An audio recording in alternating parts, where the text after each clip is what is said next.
नमस्कार. तर आज मी करणार आहे रव्याचं उपीट. तर रव्याचं उपीट म्हणजे आचारी करतात ना कोणत्या कार्यक्रमात, तसलं उपीट. तर याच्यासाठी मी 1 वाटी रवा घेतला आहे. आता हा रवा थोडा भाजून घ्यायचा. रव्याचा वास आला की समजायचं रवा भाजला आहे. आता याच्यामध्ये थोडं तेल घालून घ्यायचं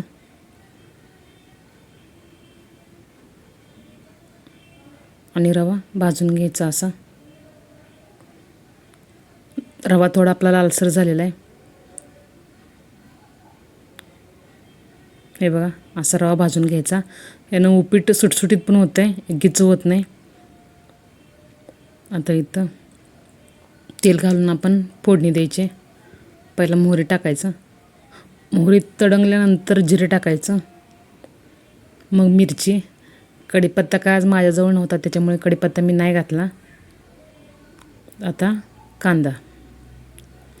कांदा थोडा कच्चाच ठेवायचा, जास्त नाही भाजायचा, त्यानं उपीटाला चव छान येते. आता इथं मेन पॉईंट म्हणजे उडदाची भिजवलेली डाळ. ही मी भिजवून उशीर भिजवत ठेवली होती. ती भिजल्यानंतर पिठात घातली. आता ही डाळ पण पूर्णपणे तेलात भाजून घ्यायची. डाळ पण फुलते तेलात भाजल्यानंतर.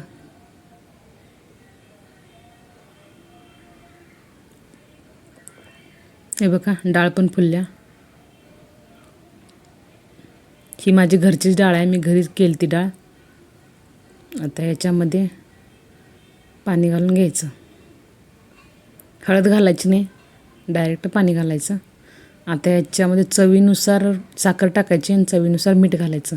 साखर जास्त नाही घालायची, तेवढंच आपलं चवीला म्हणून घालायचे. आता इथं पाण्याला उकळी आल्या, रवा टाकला आहे मी. हलवून घ्यायचं एकसारखं, गाठी वगैरे होत नाहीत.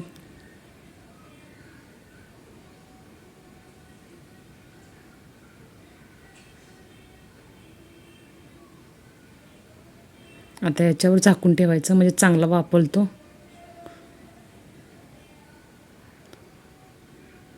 आपलं उपीट झालेलं आहे.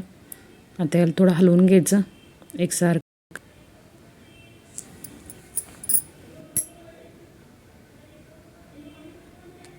झालेलं आहे आपलं उपीट. दिसाय पण कसं लागले बघा. आता याच्यावरती थोडी कोथिंबीर घालायची आणि हलवून घ्यायचं.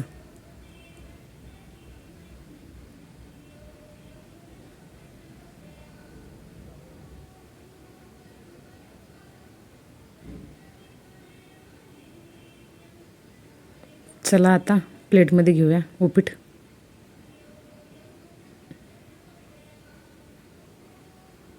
आता याच्यावरती शेव टाकायची आणि ज्याला तूप आवडतं त्यांनी तूप घेतलं. तूप घ्यायचं, चवीला एकदम छान लागते. आवडल्यास लाईक, शेअर, कमेंट्स करा. चॅनलला सबस्क्राईब करा आणि एकदा उडीद डाळ घातलेले उपीट करून बघा आणि